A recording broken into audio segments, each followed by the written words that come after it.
अपने नाम भी बताएंगे और कहाँ थोड़ा सा कैसे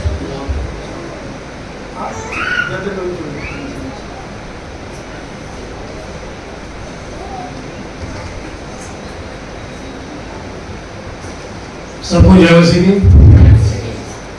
मेरा नाम राजकुमार यादव, मैं यूपी वाराणसी का रहने वाला हूँ और प्रोफेशनल से मैं इंडियन आर्मी में ज्वाइनिंग था और इंडियन आर्मी में काम करते करते मुझे प्रभु ने मुझे चुन लिया।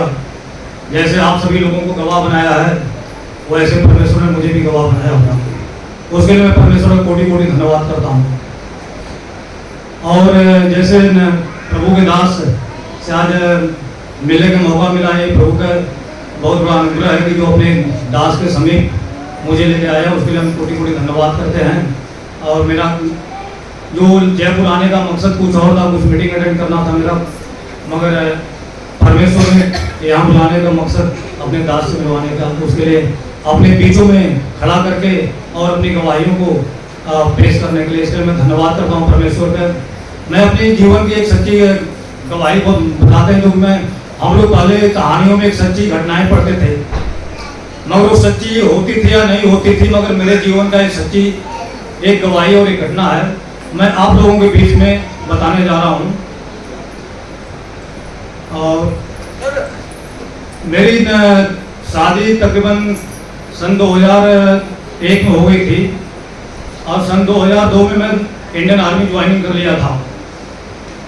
और ज्वाइनिंग करने के बाद में मैं ट्रेनिंग में अपने होम डिस्ट्रिक्ट में हमने ट्रेनिंग किया, गोरखा ट्रेनिंग में, और वहाँ से करने के बाद में शादी हो जाने के बाद में कम से कम मेरी पोस्टिंग हो गई 2003-04 में जम्मू कश्मीर में।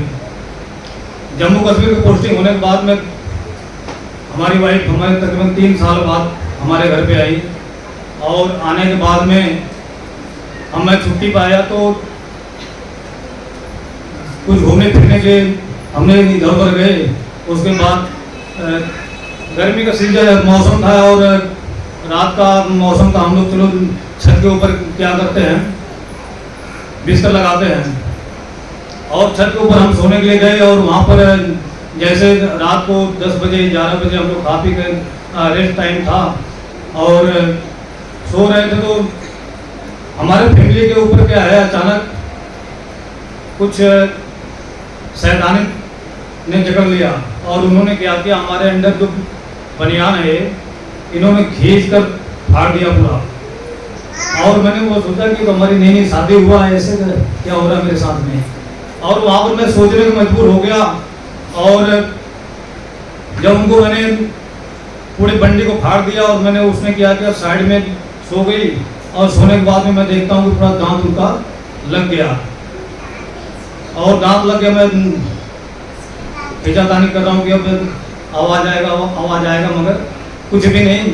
और मैंने पानी का छिड़काव मारा तो उनको होश आया और हमने पूछा कि ये मेरा बंडी को फाड़ दिया, बोला कि हमने फाड़ा ही नहीं। तो मुझे एक सोचने के लिए उसमें बहुत बड़ा मुझे झटका लगा कि मतलब मेरे साथ में स्टार्टअप हो रहा है जीवन को लेके और मेरे साथ क्या हो रहा है। और वो बातें जो है कि अपने माता पिता से तकरीबन 2-3 दिन मैंने छुपा के रखा और 2-3 दिन के बाद में वो क्या है कि और अपना स्वरूप ऊपर कर लिया। और क्या किया उन्होंने, 3 दिन के बाद में अपना जो उन्होंने कार्य स्वरूप था बढ़ चढ़ के, मतलब कि उनके सर पे जैसे महारानी कोई भूत सवार हो जाता है उस तरह से उनको बाले ओले फेरना अपना और गुस्सा आना, पेट में दर्द, पीठ में दर्द और बेहोश कर देना, 2-3 घंटे तक बेहोश कर देना। और मैंने बहुत लेके उनको किसी डॉक्टर के पास में, किसी ओझा के पास में, किसी मंदिर में, किसी मस्जिद में दौड़ते दौड़ते दौड़ते मुझे 14 साल बीत गए। चर्च मैंने चर्च नहीं गया, मैंने किसी ने उसके विषय में बताया भी नहीं और मैंने सिर्फ मंदिर मस्जिद और डॉक्टर का सहारा पकड़ा। और जहाँ जहाँ जाते थे उन्होंने बोला ठीक हो जाएगा, ठीक हो जाएगा, ठीक हो जाते थे। मतलब 1-2 दिन ठीक होता था, उसके बाद सेम पोजीशन, कभी गिरा देना, कभी चोट लगा देना, कभी इधर सूजन कर देना, कभी इधर ऑपरेशन होना, तो कभी पेट में दर्द होना। तो इस तरह से करते करते मेरे को तकरीबन मैं 8 साल जम्मू में पोस्टिंग था। 8 साल में मेरे घर वाले खूब परेशान हुआ, खूब कभी इधर कभी उधर कभी इधर कभी उधर करते करते 8 साल बिता दिया। और एक समय आया कि मुझे देहरादून में फैमिली रखने का मौका मिला 2008 से लेके 11 तक। और मैं देहरादून में लेके आया तो सेम प्रॉब्लम वही है। सारे हमारे मिलिट्री हॉस्पिटल के डॉक्टर जो है परेशान है, बोल रहे हैं कि ये तो कंट्रोल नहीं आ रहा, कहीं बाहर दिखाओ। और वहाँ से जब मैंने लेकर आया तो मतलब शैतानी उनके ऊपर था। मैं उनको खाने के लिए दे रहा हूँ, इतना तो मांगते इतना, और जो उनको खाना अगर नहीं देते थे तो पूरे बर्तन खा के फेंकना और बात नहीं करना, जब तक कि वो उनके ऊपर से वो शैतान हट नहीं जाता था। और हमने हर एक हिंदू समाज में देखेंगे कि कहीं न कहीं जब वो रहते हैं तो एक छोटा सा अपने घर में मूर्ति और कुछ न कुछ पूजा करने के लिए बैठा देते हैं, स्थापित कर देते हैं कि हमारा गुरु है, हमारा भगवान है, हमारे घर का पुजारी है। तो हम भी वैसे किए थे। और जब भी उसको हम अगरबत्ती धूप अगर आरती करने जाता था तो पीछे से वो क्या है कि सर का बाल खोल के और एक रूप लेके आती थी और ठट्ठा मार के बोलती थी, ये मेरा कुछ नहीं कर पाएंगे, आप इनको क्या करते हो, मेरा कुछ नहीं कर पाएंगे। मतलब ठीक है कोई बात नहीं, ये नहीं कर पाएंगे तो आप कर दीजिए। और कुछ मिनट तक उनको बंद रहती तो उसके बाद बोलता मैं नहीं करूँगी। मेरे अंदर एक आशा की किरण हमेशा रहती थी कि जीवन में कोई दुनिया में ऐसा शक्ति होगा जो कि ठीक करेगा। और 2011 में फिर पोस्टिंग चला गया जम्मू कश्मीर में, और वहाँ से 2016 में मैं जयपुर में आया विजय द्वार में। जब 16 में 2000 विजय द्वार में पोस्टिंग आया तो यहाँ पर जो डॉक्टर यहाँ के थे एमआई रूम के, उन्होंने बोला कि इनको हिस्टीरिया हो गया है। हम गए डॉक्टर साहब, जहाँ जहाँ मैंने 14 साल आए तक हमारे हो गया, जहाँ जहाँ जाता हूँ उन्होंने कई लोग अलग अलग तरीके से बताते हैं। तो उन्होंने परेशान हो गए और उन्होंने भी रिकमेंड किया है कि डॉक्टर भावना शर्मा हैं आपके एसएमएस हॉस्पिटल के, उन्होंने रिकमेंड किया कि आप चले जाओ उनके पास में, हो सकता है कि ठीक हो जाए, क्योंकि आर्मी के डॉक्टर भी हाथ खड़ा कर दिए थे। तो वहाँ पर जब मैंने आया तो उन्होंने दवा दिया अपना, 1 हफ्ते का उन्होंने खाया, मगर क्या है कोई आराम नहीं मिला। उनके अंदर काफ़ी बोझ था सर के ऊपर, इस सर का, और दर्द कभी ठीक नहीं हो रहा था। और सीने में जो होता कभी नीचे ऊपर कर देना, फिर सांसें बंद कर देना, फिर आवाज़ बंद कर देना, आवाज़ 1 हफ्ते बाद आवाज़ आते थे। मैं कितना डिस्टर्ब था वो तो मैं ही बता सकता हूँ। और बच्चे को लेके खाना बनाना, किचन साफ करना, झाड़ू लगाना, सारा कुछ मुझे करना पड़ जाता था। और ड्यूटी भी समय से पहुँचना है, तो कितना मैं फिजिकली भी परेशान था और डिस्टर्ब भी था। और फाइनेंशियल लोगों को छोड़ दो कितना किया, उससे तो डजर बेटर तो कोई बात नहीं है। मगर जब मैं डॉक्टर भावना शर्मा के पास गई तो उन्होंने मुझे रिकमेंड किया कि आप गेटवेल हॉस्पिटल में चले जाओ, एमआरआई करा लो 3 डेल्सा की, देखता हूँ सर में क्या हुआ है। जब वहाँ पर मैंने गया तो वहाँ पर प्रभु के दास राजेश भाई से मुलाकात हुआ मुझे। तो उन्होंने पहले एमआरआई किया और एमआरआई करने में देखा कि वहाँ पर कुछ भी नहीं निकला।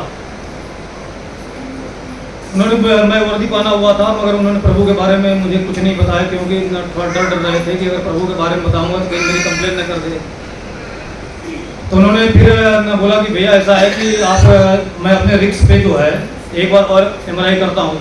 उन्होंने दोबारा एमआरआई किया, मगर कुछ भी नहीं निकला। मैंने वो सोचा कि मैं किस चीज़ की दवा करूँगी अगर कुछ नहीं निकल रहा है तो। और उन्होंने किया कि ऐसा है कि भैया आपका क्या होता है जीवन में। मैंने अपने 14 साल की जो कहानियाँ थी 2-3 मिनट में उनको मैंने बता दिया। और उन्होंने बोला कि ऐसा है कि हमारे पास में आ जाओ, अंकल आंटी के पास में, बिल्कुल 100% ठीक हो जाएंगे। तो मैंने बोला कि ऐसा क्या है, तो बोले सर आप आ जाओ सिर्फ। तो हमने उनकी एक फटाफट मोबाइल नंबर अपना लिखकर और मेरे जो एमआरआई का लिफाफा था उसमें डाल दिया और मैंने लेके चला आया। मेरे चेहरे पे 12 बज रहे तो वैसे भी, क्योंकि कुछ निकला नहीं वहाँ से। और लेकर आया, जैसे रूम पर पहुँचा और फिर वही सेम कहानी हो गई, आते ही बेहोश पड़ गई। और फिर वही में सर में दर्द, चक्कर आना। फिर मैंने बोला क्या करूँ अब। 2 दिन करते करते 2 दिन में 3 बार हॉस्पिटल पहुँच गई, मिलिट्री हॉस्पिटल में। और फिर मैंने जो डॉक्टर को दिखाया तो वो डॉक्टर बोलता कि आप बाहर दिखा लो, एक आध बार देख लो। तब मुझे याद आया कि राजेश भाई ने मुझे बताया, एक बार मैं दोबारा कॉल करता हूँ। उनको कॉल किया तो बोला कि संडे के दिन मिल पाएंगे, क्योंकि संडे को छुट्टी होती है। और साहब जो वन विभाग में सबसे बड़े अधिकारी हैं और मैडम उनके वाइस प्रिंसिपल है, तो मैं सोचा कि उनका तो कुछ इस डिग्री से लेके इस बीमारी से लेकर कोई ताल्लुकात तो है नहीं। और बोला फिर उन्होंने मेरे को आश्वासन दिया कि सर आप आ जाओ। और संडे के दिन मैंने अपने सीओ साहब को बताया और बता के उन्होंने बोला ठीक है आप जाकर और आने के बाद मुझे बताना फिर। और वहाँ पर गया, जाने के बाद में राजेश भाई ने मुझे स्टेशन से रिसीव किया। रिसीव करने के बाद सर के पास लेके आए और जैसे घर के अंदर पहुँचा उसे हमारे वाइफ में जो है लाइट गिर गई वहीं पे। और मैं कोई प्रार्थना दुआ और सर ने मुझे काफ़ी रेस्पेक्ट के साथ में स्वागत किया, चाय और नाश्ते के साथ में बैठाया। और मैं बहुत धन्यवाद देता हूँ कि और लोगों के पास जाते हैं तो लोगों ने पहले बोलते भैया पहले फीस जमा करके आ जाओ। बोला भाई इतना आपके चार्ज लगेगा। मैं परमेश्वर को धन्यवाद करता हूँ कि वहाँ मुझे वेलकम किया जा रहा और नाश्ते और चाय के साथ में बैठाया जा रहा है। जब मैंने ये सब चीज़ देखा तो मैं सोचा कि कुछ ना कुछ यहाँ पर होने वाला है। और जैसे उस घर में आराधना प्रार्थना स्टार्ट हुआ और हमारे मैडम की हालत ख़राब हुई। और जैसे मैम ने हाथ पकड़े प्रार्थना स्टार्ट किया और तुरंत गिर गई नीचे। और नीचे गिरने के बाद 2 मिनट के बाद में होश आया। उस दिन की मेरी सबसे बड़ी गवाही थी कि उसके जीवन में कुछ भी नहीं हुआ। और उस दिन उन्होंने बताया कि मेरा जो शरीर है बिल्कुल हल्का हो चुका है और मैं बिल्कुल ठीक हूँ। तो मैं सोचने में मजबूर हो गया हूँ कि दुनिया में मैंने इतना जगह घूमा और कहीं नहीं कुछ नहीं हुआ। आज ऐसा क्या हुआ कि ना तो तंत्र फूका गया, ना तो मंत्र फूका गया, ना कुछ हुआ। और आज यहाँ पर बोल रही है कि मैं बिल्कुल ठीक हूँ।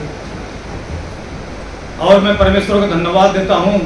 और सर ने वचन से निकाल के मुझे बताए और मेरे जो विश्वास है प्रभु में बढ़ता गया।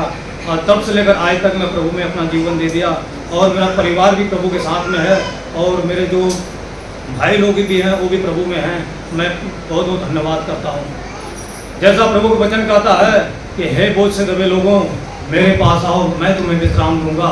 जैसे प्रभु के दास ने आज बता रहे थे कि आज वो पवित्र दिन है और पवित्र दिन हम लोगों के लिए है, परमेश्वर की आराधना और महिमा के लिए है। और आज हम लोग उस पवित्र दिन में बैठे हुए हैं। हम इसके लिए कोटि कोटि धन्यवाद करते हैं।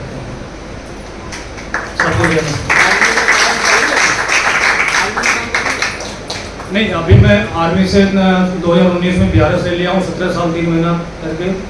और मैं प्रभु में भी फुल सेवकाई कर रहा हूँ। बनारस में हमारे पास्टर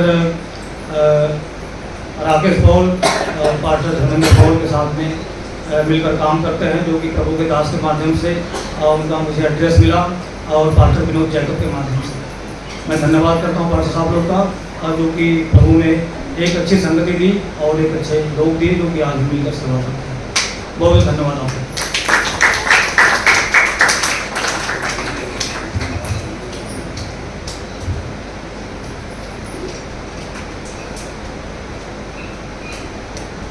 परमेश्वर का धन्यवाद कि प्रभु ने उनके जीवन में जो काम किया है। ऐसे बहुत सारे चमत्कार जीवन में होते हैं लेकिन लोग स्थिर नहीं रहते। मिलिट्री की नौकरी छोड़ दी, कितने साल हो गए? 17 साल की उम्र छोड़े हुए 4 साल। 4 साल। अब कितने साल की हो?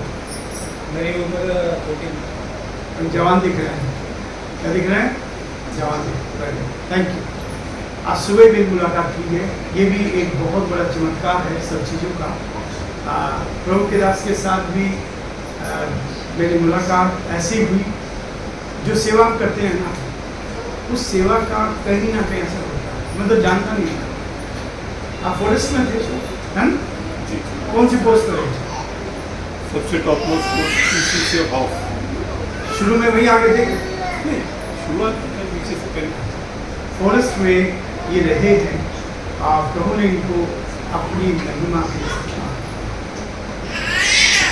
अभी जब आप आए, मैं तो कई बार क्या ठीक है सुन के हो जाता। जिस राजेश की बात कर रहे हैं, लेकिन सबका लिंक कहीं ना कहीं जुड़ा हुआ है। पहले ऊपर वाले से, ऊपर वाले के साथ लोगों के साथ। राजेश के ने एक चर्च शुरू किया है यहाँ पर हमारे बिंदा के साइड में। खूब लोग आने लगे, 150-200 लोग थे वहाँ पर। सर भी वहाँ गए, गौतम साहब इनका नाम है, ये भी संडे गए, आराधना करके आए। ये तो आगे वहाँ के लोगों ने राजेश को पकड़ा। कहाँ से? सुबह कौन सी जगह हो जहाँ से आते हो?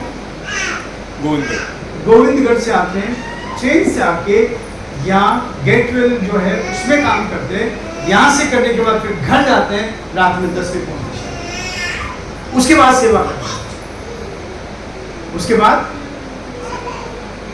और संडे को छुट्टी थी, वहां जाके यहाँ पर उसी के पास एक गांव है, उसमें काम कर रहे थे।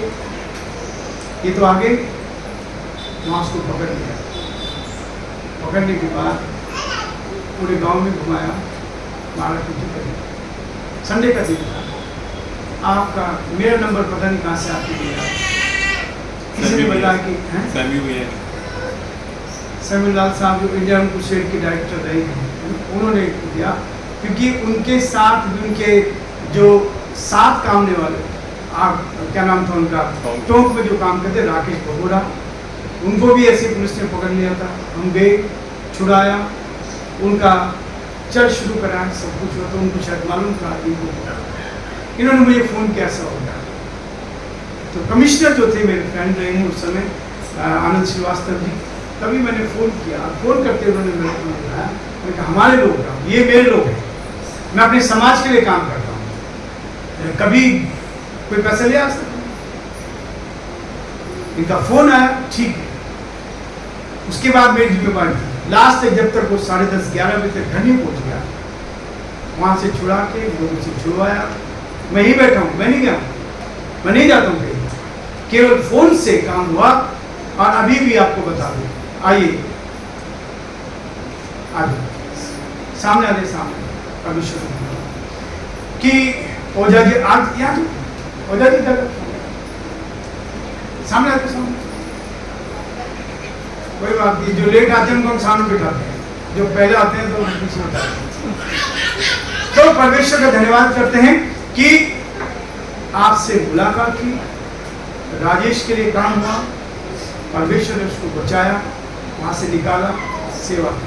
उसके बाद आज गोविंदगढ़ में उनके घर में चर्च है, सेवा कर रहा है। ये शिक्षा मिली है इनसे, इनके द्वारा, और ऐसे काम परमेश्वर काम करता चला। और तब मेरी मुलाकात आपसे हुई, और आपसे होने के बाद एक वर्ष चर्च में आ पाई, और मुझे तब पता लगा कि ये सेवा भी करते हैं। किसके साथ? फॉरेस्ट में नौकरी करने के बाद इनकी wife principal lecture government school, दोनों गवर्नमेंट सर्विस में क्या पढ़ी थी, सेवा करने। इतने साल हो गए मुझे, करीबन 44-45 साल राजस्थान जयपुर में हो गए सेवा करते हुए। मेरी मुलाकात हुई थी। परमेश्वर का धन्यवाद करते हैं कि समर्पण के लिए, सेवा के लिए अपने घर में लोग को बुलाते हैं, तैयार करते हैं, भेज देते हैं। अलग अलग चर्च नहीं, कोई इनका चर्च नहीं है, कोई चर्च केवल लोग सिखाते हैं, बताते हैं। और उनमें से एक आर्मी से निकलकर, मैं इसलिए कह रहा हूँ कि आर्मी के हमारे साथ करते हैं धर्मपाल, अभी 1 साल के बाद रिटायर हो जाएंगे। परमेश्वर का धन्यवाद करते हैं, इन्होंने भी बहुत सारे लोगों को जो भी मिलते थे सबको बताया, प्रार्थना कराते सबको। और इस चर्च में बहुत सारे लोग झुंझुनू से, आसपास से खूब आए। तो परमेश्वर अपने लोगों को मिलवाता है, अपने लोगों को अपनी महिमा के लिए इस्तेमाल करता है, ताकि हम प्रभु की महिमा करें। और तब से लेकर आज तक हमारा रिश्ता ऐसे बना है। और यहाँ पर आने का अभी भी जो मौका मिला, जो प्रोफेसर यहाँ पे पढ़ाने आ रहे थे चेन्नई से, पता किसी को? प्रोफेसर जेकब 1 साल तक आते रहे हमारे बीच में। उनका एक बैग हमारे पास रखा है, क्योंकि प्लेन में उसका पैसा ज़्यादा लग रहा था, तो छोड़ के चले गए थे। तो कल मेरे पास उनका फ़ोन आया, मैं उनको याद कर रहा था। आज ये जो बन गया ना, ये केवल इसलिए बन गया है क्योंकि स्टेज तो दिमाग में तो 19 साल पहले था स्टेज बनना है, लेकिन उन्होंने कहा साहब स्टेज तो चाहिएगा, क्योंकि ग्रेजुएशन होगा तो यहाँ लोग बैठेंगे तो स्टेज बनना चाहिए। लोहे का बना के स्टेज उन्होंने तैयार किया, बना दिया जैसे उन्होंने कहा कि तैयार किया। लेकिन मेरा ये कीड़ा तो उन्हीं से चल रहा था करना है। निश्चित यहाँ पर आए, उनका फादर एक पट्टी लगा, चलो पट्टी के लिए गया तो मेरे उस दिन छुट्टी थी, इसकी रहती है शायद 15 दिन में महीने में छुट्टी होती कारीगरों की, तो वो रास्ते में गया, मैं उसको पकड़ा, कहना माना उसने मंदिर मेरे साथ चल दिया, उसके साथ पट्टी लेकर उसे लगाया और उससे मैंने कहा चर्च का करना है, कर दो। 1 हफ्ते में उसने काम कर दिया। परमेश्वर को धन्यवाद करते हैं कि इस कारण से उस बैग को लेने के लिए आज सुबह कल इनका फोन आया मेरे पास कि 11 बजे रात में 11 बजे मैंने कहा इनकी गवाही सुनी तो मेरी इच्छा रहती है कि हमारे लोगों को गवाही से आशीष मिल जाए, रुक जाए। मैं कहा आप गवाही दोगे, आप समझ, ये है हमारा हर दिन का परमेश्वर के साथ। जब आप रोज परमेश्वर के साथ चलते हैं तो परमेश्वर आपके जीवन पर आशीष। हमारी चिंता क्या है कि मैं तो रोज ही संदेश देता हूँ, लेकिन प्रभु के दासों के द्वारा इनकी गवाही ने मुझे भी इम्प्रेस किया, तो मेरी इच्छा थी कि पर ऐसी गवाही देने वाले ऐसे भी आए हैं जो करीबन 8 परिवार को लेकर चले गए, है ना। गवाही देने वाले कुंदा साहब यहाँ आए, लोग फंस गए, धोखा खाया, उन्होंने धोखा खाया, लेकिन ऐसे लोग कभी स्थिर। एक जन को तैयार करना इतना आसान है, परमेश्वर मदद करता है।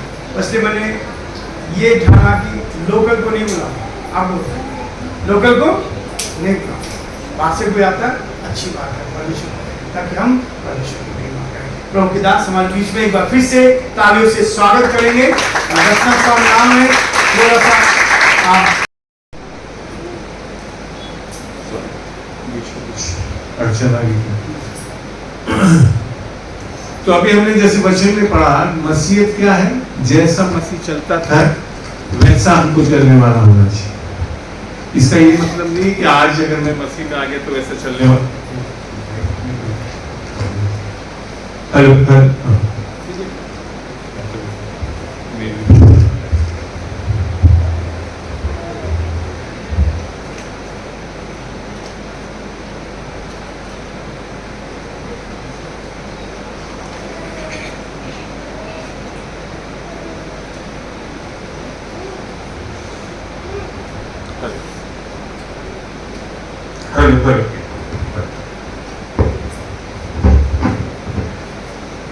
मैं वैसे ईसाई परिवार से हूँ बचपन से, ठीक है ना। तो ईसाई में जब था, ईसाई परिवार में मैं जब 94 में मेरी जयपुर में पोस्टिंग हुई, उस समय मैं ईसाई था, मसीह भी 98 में मसीह बना। तो ईसाई परिवार में रहते हुए क्या क्या करते हैं, बड़ी बड़ी बेवकूफियाँ।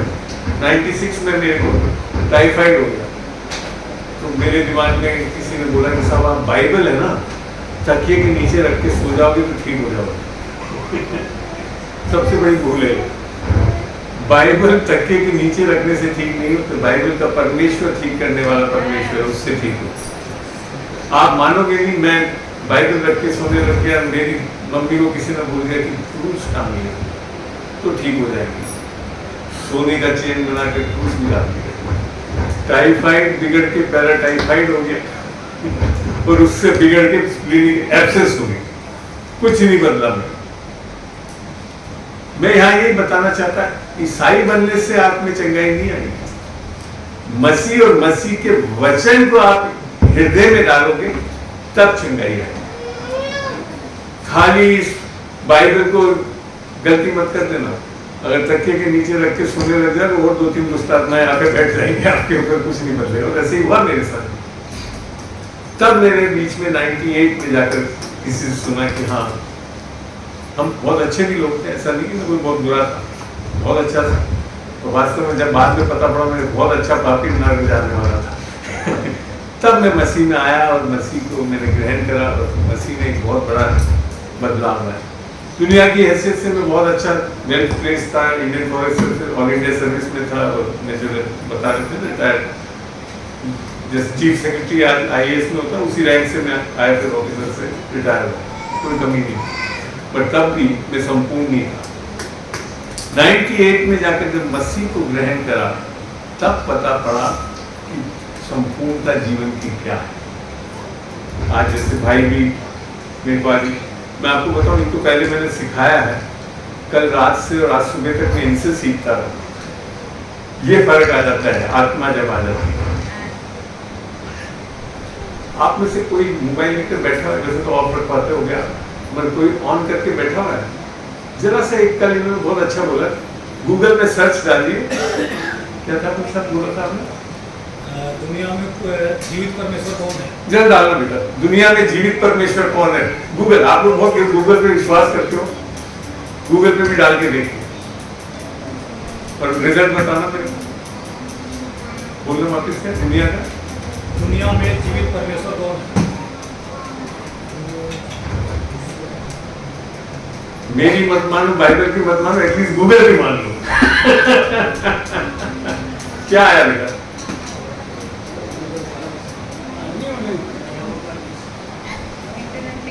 अरे कुछ नहीं, और कुछ नहीं आएगा, यीशु मसीह आएगा और कुछ नहीं आएगा।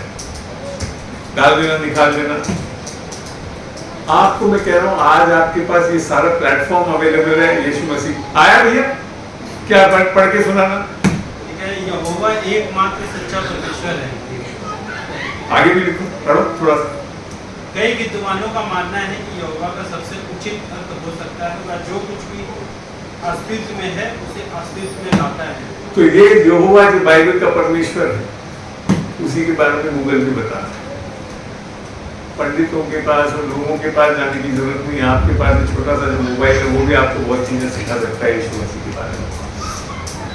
तो ये जानिए कि ये ऐसा क्या है कि ये सच्चा जीवता परमेश्वर है।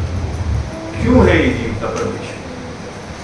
ये है उसकी क्रूस का संदेश जो कि वह हमारे पाप के लिए मारा गया, गाड़ा गया और तीसरे दिन जी उठा, जो कि सुसमाचार है।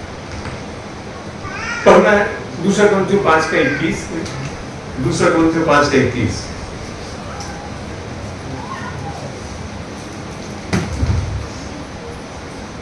जो पाप से अज्ञात था, ये क्यों है वो जीवित परमेश्वर? क्योंकि वो पाप से अज्ञात था, उसी को उसने हमारे लिए पाप ठहराया। उसी को उसने अर्थात पिता परमेश्वर ने हमारे लिए, आपके लिए, मेरे लिए पाप ठहराया कि हम उसमें होकर परमेश्वर की धार्मिकता बन जाए। परमेश्वर की धार्मिकता बन जाए। आपको पता है धार्मिकता के बारे में बहुत गलत प्रचार है धर्मों के कारण।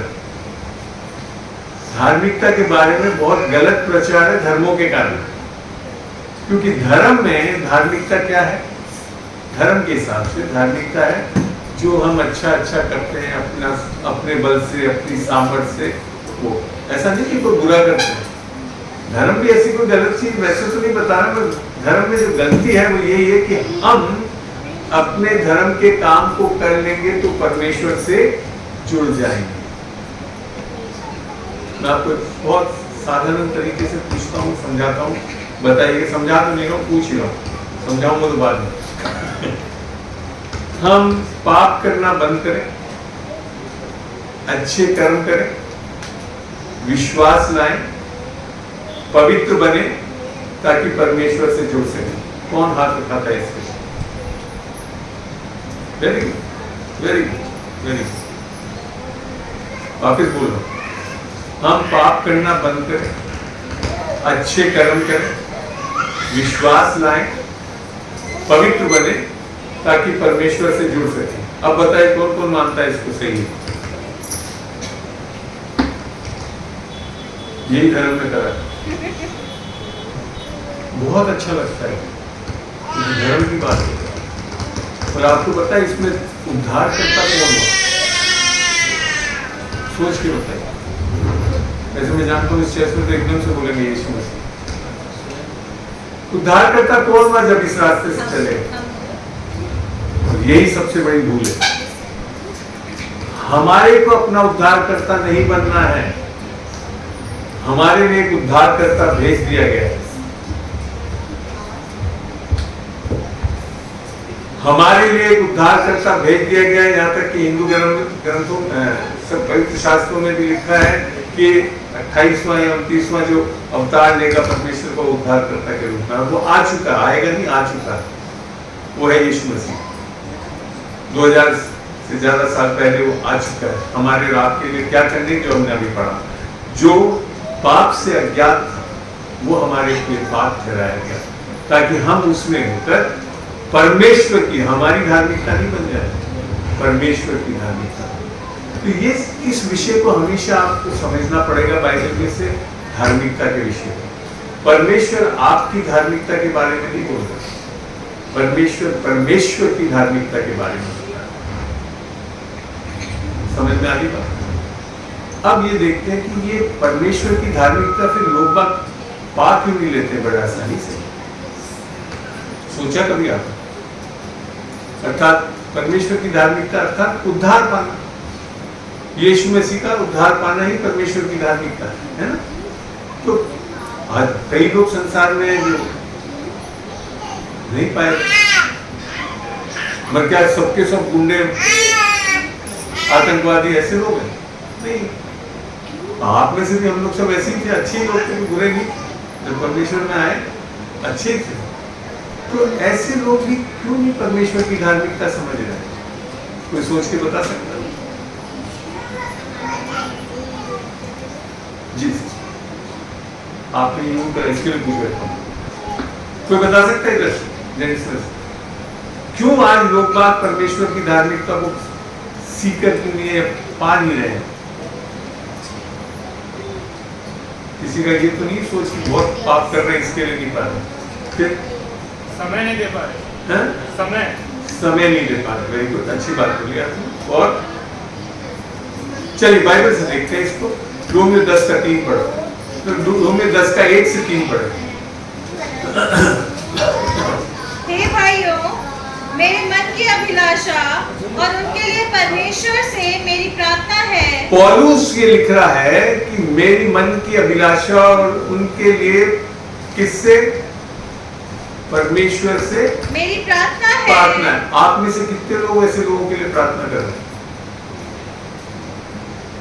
नहीं कर रहे। पता है ये एक बहुत मुख्य कारण है लोग उद्धार नहीं पा रहे कि हम लोग प्रार्थना नहीं कर रहे। पौलुस नबी जो इतना बड़ा था वो भी कह रहा है कि मेरी परमेश्वर से ये प्रार्थना है, क्या है जी आगे? कि वे उद्धार पाएं। तो हमको और आपको, कलीसिया को, ये सबसे महत्वपूर्ण प्रार्थना है हम लोग के लिए कि हमारे आस पास के लोग, पड़ोसियों के लिए नाम लेकर। हमने कहाँ से राजकुमार जी, राजेश ने आकर बताया कि राजकुमार जी हमने प्रार्थना की। ये बंदा थोड़ा सा इनको कहीं भनक भी लग गई थी, शायद ईसाई बना देंगे, तो पहले तो अवॉइड करते थे, मतलब हालत ही ऐसी थी तो उन्होंने कहा चल के देख ले क्या बुरा। जब कितने मंदिर मस्जिद चले गए तो रत्ना स्वामी जी के यहाँ पे भी चले, और वो प्रार्थना का फल है कि आज ये पूरा परिवार। तो ये है आपका महत्वपूर्ण प्रार्थना करना, क्योंकि पौलुस ने भी आगे क्या लिखता है? क्योंकि मैं उनकी गवाही देता हूँ, मैं उनकी गवाही देता हूँ कि उनको परमेश्वर के लिए धुन रहती है। अब आप देखिए, राजकुमार जी ने ऐसी बात नहीं थी कि परमेश्वर के लिए धुन नहीं थी, इसी के लिए मस्जिद मंदिर वो कहीं ना कहीं धुन है कि कहीं से मिल जाए। और जो इन्होंने बीच में गवाही दी थी, बोली मेरे में अंदर एक आशा थी कि कोई एक ऐसी शक्ति तो है जो मेरे को निवारण कर सकती। तो ये मत सोचना कि आपका पड़ोसी, आपका दूर का रिश्तेदार है वो धुन नहीं है। सबको कोई ना कोई धर्म में चल रहा है। वो पंडित नहीं है जो सुबह 4 बजे स्नान करके मंत्र पढ़ रहा है, वो मुल्ला वो नहीं है जो 5-5 नमाजें पढ़ रहा है। क्यों? क्योंकि धुन है उसको। वो चाहते हैं कि परमेश्वर को हम जान जाए। परमेश्वर की धार्मिकता यही है, परमेश्वर को जानना। क्या लिखा है? परंतु बुद्धिमान के साथ नहीं। ये है सबसे बड़ी प्रॉब्लम। सबको धुन तो है इस संसार में, लोगों को परमेश्वर के लिए धुन तो है, मगर क्या है? बुद्धिमानी से नहीं है। माला जबकि उल्टा चलाकर सीधा, इन सब चीजों से परमेश्वर नहीं मिलता। परमेश्वर अनुग्रह और विश्वास से मिलता है हमें। आगे क्या लिखा है? क्योंकि वे परमेश्वर की धार्मिकता आप अगर इस से वचन को धीरे धीरे पढ़ेंगे तो आपको पूरा समझ भी आ जाएगा और हल भी निकल रहा है यहाँ।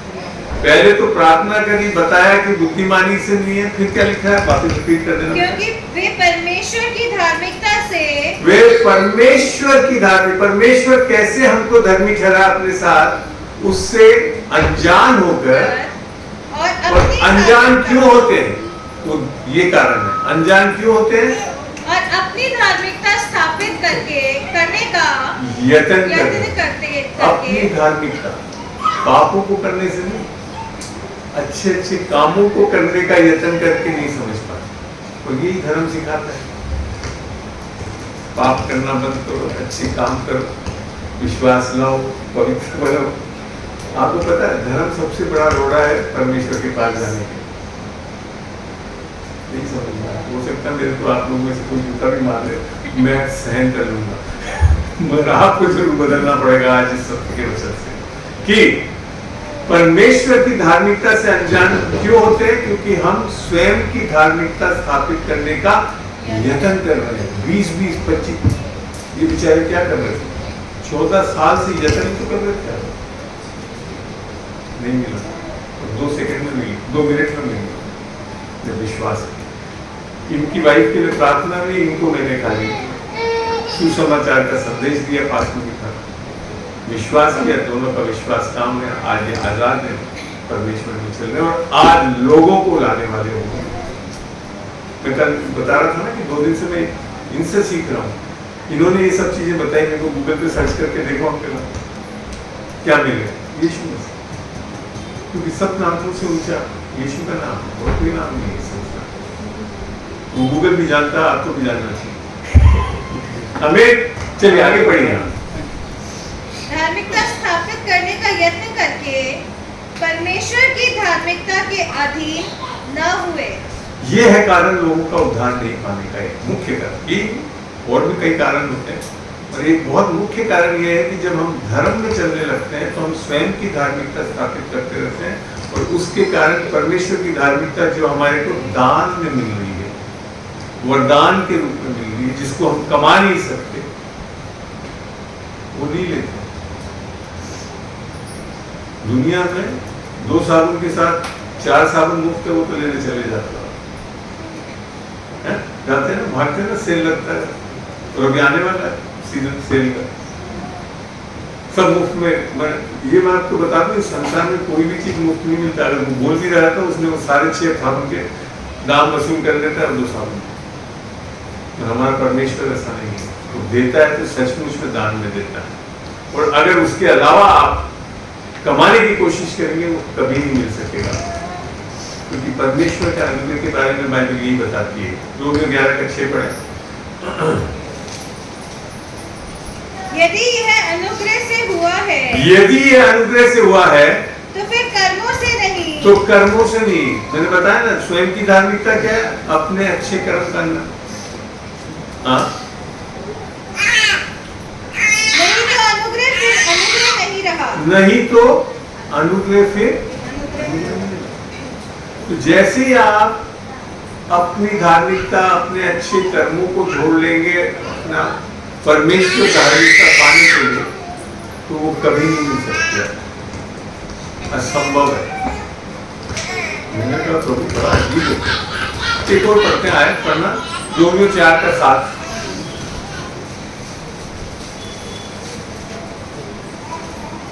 धन्य है वे जिनके अधर्म क्षमा हुए।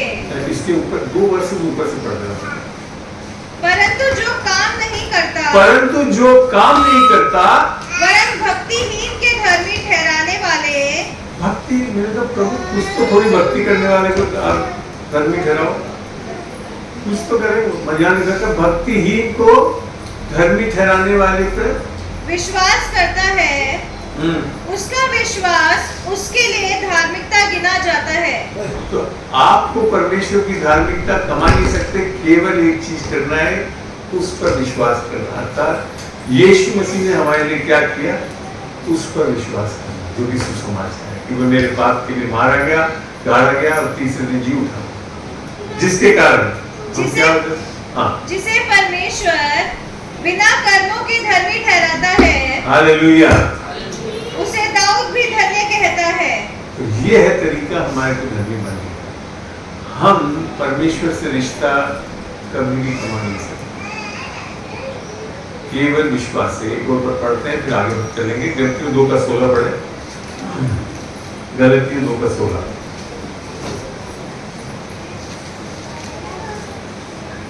तो भी यह जानकर, तो आज तो भी ये जानकर कि मनुष्य व्यवस्था के कामों से नहीं, व्यवस्था के कामों से नहीं, पर केवल यीशु मसीह पर विश्वास केवल करने के यीशु द्वारा, मसीह पर, केवल केवल केवल केवल, और कुछ नहीं जोड़ सकते उसके साथ। आगे, केवल यीशु मसीह पर विश्वास करने के द्वारा धर्मी ठहरता है।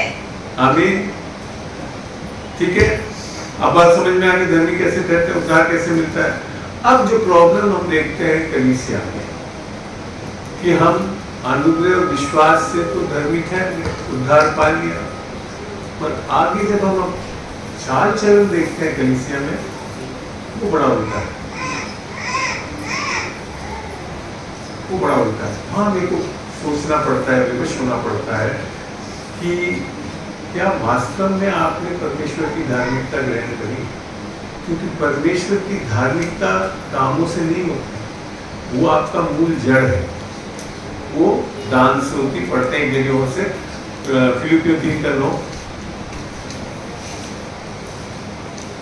और उसमें पाया जाऊं, न कि अपनी उस धार्मिकता के साथ जो व्यवस्था से है, तो अपनी धार्मिकता के साथ नहीं, ये पौलुस लिख रहा है, हाँ, वरन उस धार्मिकता के वरन साथ माने एक और धार्मिकता है जो कि परमेश्वर की धार्मिकता है जी, जो मसीह पर विश्वास करने के कारण है, वो केवल मसीह पर विश्वास करने के कारण है, और परमेश्वर की ओर से विश्वास करने पर मिलती है। परमेश्वर की ओर से विश्वास करने से हमको मिलती है, दान में मिलती है। ठीक है, खत्म हो गया? नहीं है, पढ़ो। और परमेश्वर, हाँ, तो दान में धार्मिकता मिलती है हमें, मगर जब ये धार्मिकता हमारे को मिल जाती है, तो हमारे अंदर क्या होना चाहिए, ये भी देखें। वो हम लोग पढ़ते नहीं बाइबल में, हम फिर सोचते हैं कि सब कुछ मुफ्त मिल गया, दान मिल गया, अब तो सब कुछ हो जाएगा, हम तो पहुंच गए सर। पढ़ते हैं 1 कोरिन्थियों 6:9 से 11 तक पढ़ेंगे। क्या तुम नहीं जानते, क्या तुम नहीं जानते कि अन्यायी लोग, अब अगर आपके अंदर ये सब चीजें अभी भी हैं, इसके विचार करें। हाँ, अन्यायी लोग परमेश्वर के राज्य के वारिस ना होंगे, धोखा ना खाओ, 11 तक पढ़ना बेटर है। ना वेश्यागामी, ना मूर्ति पूजक, ना परस्त्रीगामी, ना लुच्चे, ना पुरुषगामी, न चोर, न लोभी, न पियक्कड़, न गाली देने वाले, न अंधेर करने वाले परमेश्वर के राज्य के वारिस होंगे। नहीं होंगे, वारिस नहीं होंगे, मतलब शुरुआत ना से शुरू करिए। अब क्या लिखा? और तुम में से कितने ऐसे ही थे।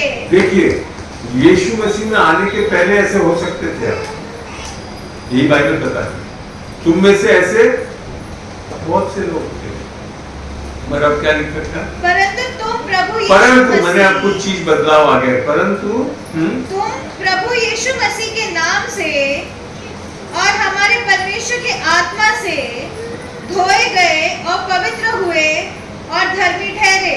धर्मी ठहरे। अब ऐसे नहीं रह सकते आप। जब तक धार्मिकता नहीं मिली, निसंदेह रह सकते, अच्छे कर्म भी बहुत कर सकते हो, साथ में साथ साथ भी कर सकते हो। अब नहीं कर सकते, ये वचन बता रहे। मगर कलीसियाओं में आज भी हम देखते हैं बहुत लोग ऐसी चीजों में अटके हुए। तो फिर बोलते हैं हम मसीह में। मसीह में तो मैंने आपको पहले ही डिफाइन कर दिया। अगर मसीह में आप कहते हो यीशु मसीह में है तो जैसा वो चलता था वैसे हम चलने वाले होंगे। एक और जगह से पढ़ते हैं अनुग्रह के बारे में, तीतुस 2:11 से 14। अच्छा लग रहा है आप लोगों को? आगे बढ़ो। क्योंकि परमेश्वर का वह अनुग्रह प्रकट है।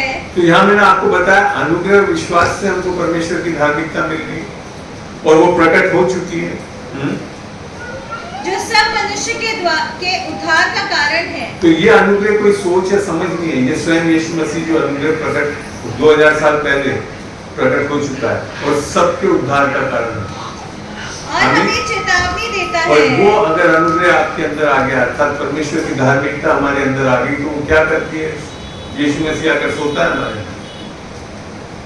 बाइबल बताती है ना तो वो कभी ऊँगता है ना सोता है, ऐसे लिख रखा है। मैंने तो बाइबल ऐसी पढ़ी हुई है, आप लोगों ने और पढ़ी की बात अलग है। और आधे से ज्यादा मैं अभी कई कंडीशनों में जाता हूँ, आधे से ज्यादा लोग तो सोते रहते। यीशु मसीह मेरे में है, बोलते हैं क्या लिखा है? और हमें चेतावनी देता है क्या करता रहता है वो? कि हम अभक्ति और सांसारिक अभिलाषाओं से अभक्ति और सांसारिक अभिलाषाओं से मन फेर कर इस युग अर्थात इस बुरे युग में संयम और धर्म और भक्ति से जीवन बिताए। यही तो लगे में लोग बात जो हमने सुना कि क्या करें, यत्न कर रहे हैं पाने के लिए और मिल रहा है इतना आसानी से। यीशु मसीह आकर हमको चिता रहा है, समझा रहा है, चला रहा है। आज अगर मैं यीशु मसीह में नहीं होता तो ज्यादा से ज्यादा एक बहुत अच्छा आईएएस ऑफिसर होकर हो सकता आगे जाकर दुनिया से चला गया होता। पर आज मेरा जीवन को परमेश्वर ने बदल कर कई लोगों के जीवन को बदल दिया है। ये है सार्थक मसीह जीवन। आईएएस ऑफिसर बनने से कोई सार्थक नहीं हुआ मैं सच। इसके लिए मैं आज भी आईएएस टाइटल को अपनी सेविकाई में भी इस्तेमाल करता हूँ, इन फादर सर्विस। आमीन। वास्तव में आप अगर इस जीवन में आए हैं तो समझे कि आपके लिए परमेश्वर ने एक योजना बना रखी है, वो बहुत अच्छी योजना है। चलिए इसको और आगे पढ़ते हैं। और उस धन्य आशा की अर्थात अपने महान परमेश्वर और उद्धारकर्ता यीशु मसीह की महिमा के प्रकट होने की बाट जोते हैं। वास्तव में अगर यीशु मसीह आपका है तो क्या जोतते रहेंगे आप? फिर आप संसार की चीजों के लिए नहीं, संसार की चीजें तो सब मिली हुई। आज मेरे पास सारी ऐसी गाड़ी है, ऐसी घर है, सब कुछ है, इन चीजों को नहीं जो ध्यान देता रहता हूँ। ये तो लिखा था मैं अगर परमेश्वर की धार्मिकता और उसके राज्य का गोजी हूँ, ये सब तो जुड़ जाएंगे। और ये हुआ ऐसे ही। आज मैं सही में आज मेरे को यहाँ जो आकर खड़ा हुआ, ये वो सबसे बड़ी गवाही है उसी, क्योंकि ये परमेश्वर की धार्मिकता और राज्य की खोजी है। ये सब तो जुड़ता जाएगा, ये नहीं हम तो और भी कुछ जुड़ने वाला है आपके लिए। हमें सच्चा परमेश्वर है। जी हाँ, जिसने अपने आप को हमारे लिए दे दिया कि हमें हर प्रकार के अधर्म से छुड़ा ले। क्या करके? हमको कुछ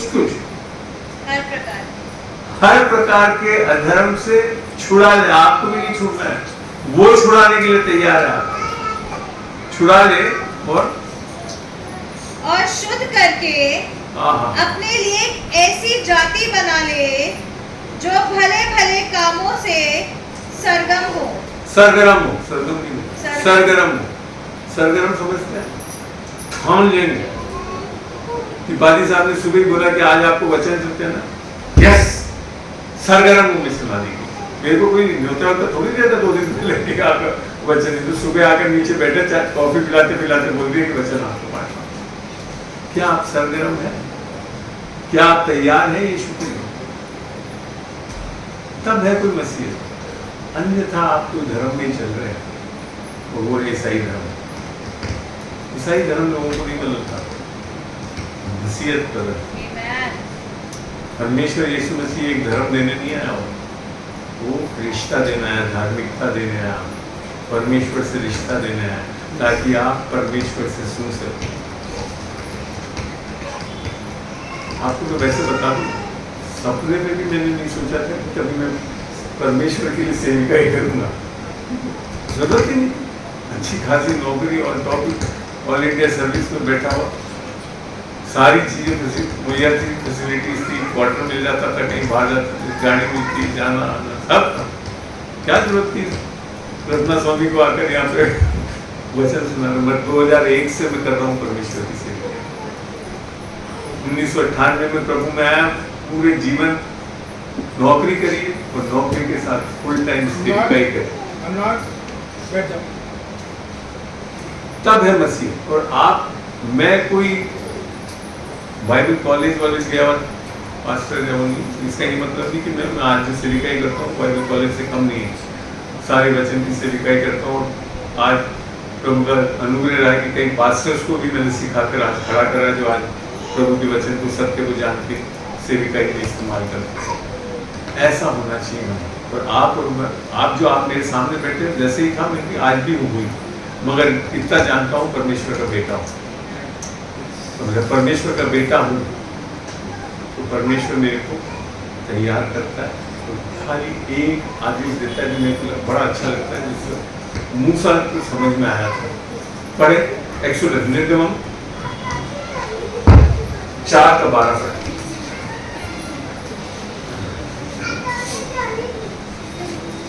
निर्गमन 4:12।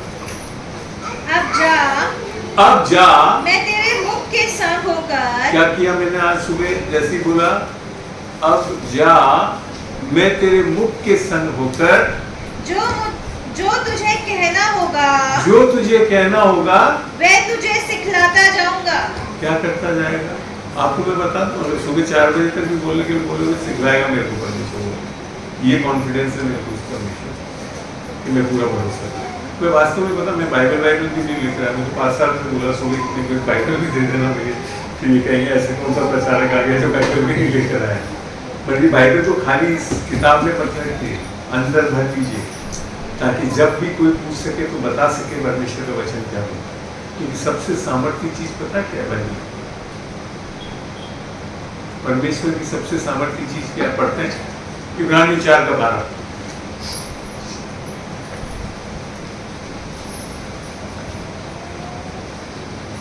क्योंकि परमेश्वर का वचन जीवित। अब धीरे धीरे पढ़ना है। क्या लिखा पहले तो? परमेश्वर का वचन मरा, जीवित। बाकी किताबें पता मरी की किताबें हैं। यही जीवन की पुस्तक है, ये वचन ही जीवन है। हमें जी हाँ। और प्रबल। प्रबल, अरे प्रबल नहीं बोला कर बेटा, बोला प्रबल। प्रबल हाँ, फिर और हर एक 2-धारी तलवार से भी बहुत चोखा है। 2-धारी तलवारों की फिल्में देखी है आपने कभी? मुगले आजम, फलाना आजम, फलाना, उससे भी चोखा है। वो यूं रखते गर्दन कट जाती थी, ये तो बोलते ही गर्दन काट देंगे ऐसे। और प्राण हाँ, और आत्मा को और गांठ और गूदे को अलग करके आर पार छेदता है।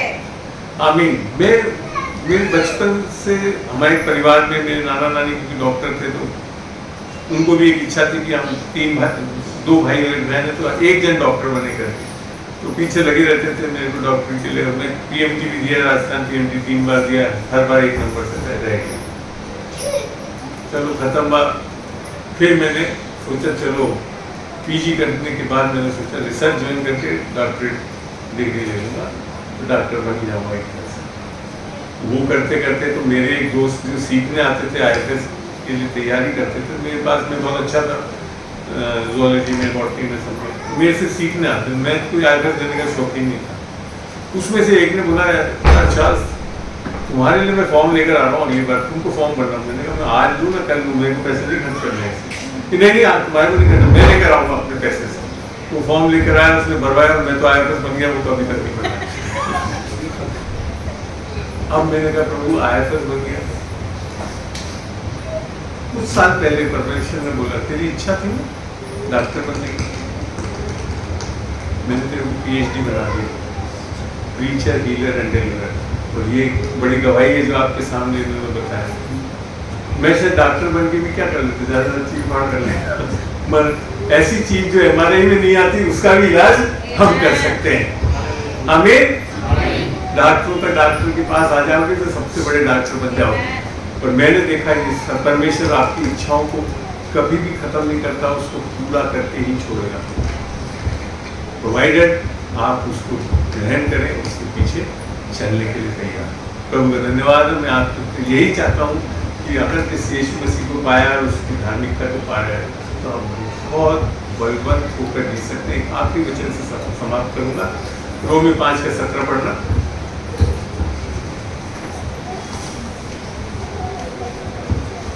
रोमी 5:17। क्योंकि जब एक मनुष्य के अपराध के कारण मृत्यु ने उस एक ही के द्वारा, आपको पता है आपके कारण नहीं हुआ ये सब, कि पहले आदम के कारण हुआ कि हम सब मृत्यु के पात्र बन गए।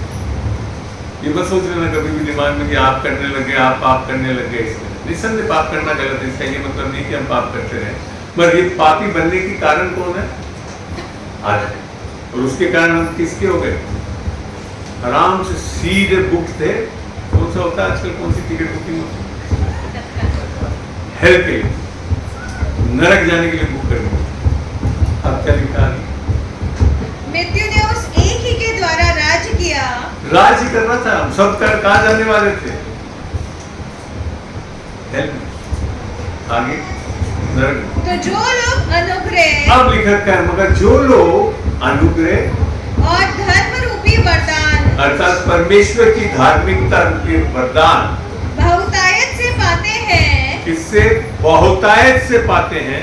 वे एक मनुष्य के अर्थात यीशु एक मसीह मनुष्य द्वारा के अर्थात यीशु मसीह के द्वारा अवश्य ही, कोई चांस ही नहीं है कि ऐसा नहीं होगा, अवश्य ही अनंत जीवन में राज्य करेंगे। बहुत सारी मेरी आवाज बुलंद, अवश्य करेंगे। आप ये अवश्य को लेना चाहते हैं, मानना चाहते हैं, यीशु मसीह को अपनाइए, यीशु मसीह की धार्मिकता को दान में लीजिए, निस्संदेह आप राज्य करने। और मैं आपको बता दूं, मेरी पूरी YouTube पे भी उस पर है, मेरी जो कैरियर में जो है 98 के बाद से लेकर रिटायर हुआ हूँ, मैं हर क्षेत्र में वन विभाग में अव्वल रहा हूँ, हर क्षेत्र। क्योंकि यीशु मसीह खाली संडे को चर्च लाने के लिए नहीं लाया, वो आपको जीवन देने आया। रोजाना के जीवन में आप बहुतायत का जीवन पाया। इसके लिए यीशु मसीह को आज मैं प्रचार करता हूँ, बताता हूँ, क्योंकि सच्चा परमेश्वर एक ही और सच्ची धार्मिकता यीशु मसीह के द्वारा ही मिल सकती है, और कोई नहीं है जो इस संसार में दे सकता है। आमीन आमीन आमीन। ताली बजा देंगे।